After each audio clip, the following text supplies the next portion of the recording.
Dammam airport. Dammam এয়ারপোর্টের official নাম হচ্ছে কিং ফাহাদ ইন্টারন্যাশনাল এয়ারপোর্ট।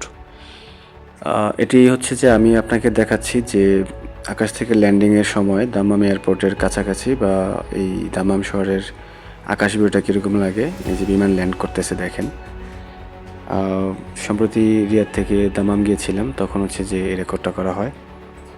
আমি আপনাকে ইনডোরের বিষয়টা দেখাবো, এটা হচ্ছে আউটডোরে, অর্থাৎ বিমান যেখানে ল্যান্ড করে সেই জায়গার অবস্থাটা দেখুন, ভিউটা কীরকম আসতেছে। দাম্মাম এয়ারপোর্টের হচ্ছে যে কিং ফাহাদ ইন্টারন্যাশনাল এয়ারপোর্ট নাম, অফিসিয়াল নাম যা বলতেছিলাম, এটির লোকেশন হচ্ছে দাম্মাম শহর থেকে প্রায় 25 থেকে 30 কিলোমিটার দূরে। এর আয়টা কোড হচ্ছে DMM, সৌদি আরবের সবচেয়ে বড় এয়ারপোর্ট এবং এটি বিশ্বের অন্যতম বড় এয়ারপোর্টগুলির মধ্যে উল্লেখযোগ্য একটি। এটি হচ্ছে 6 তলা বিশিষ্ট, কিন্তু এই এয়ারপোর্টটি 6 তলা বিশিষ্ট, অর্থাৎ এর টার্মিনালগুলি 6 তলা বিশিষ্ট। চলুন আমি আপনাকে এখন ইনডোরে নিয়ে যাই।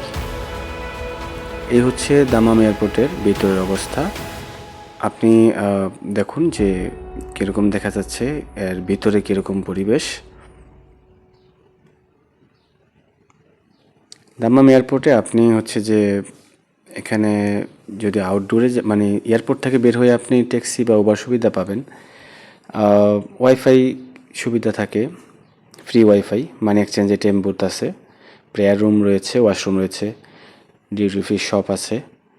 দাম্মাম এয়ারপোর্টে আপনি যদি কোনো তথ্যের প্রয়োজন হয়, আপনি সেক্ষেত্রে এয়ারপোর্টের যে সিকিউরিটি বা যারা হচ্ছে থাকেন নিরাপত্তার ইয়েতে, তাদের কাছ থেকে নিতে পারবেন। তো চলুন, এই হচ্ছে দাম্মাম এয়ারপোর্টের অবস্থা। এইটা যেটা দেখতেছেন এটা হচ্ছে ইমিগ্রেশনের পূর্বের অবস্থা।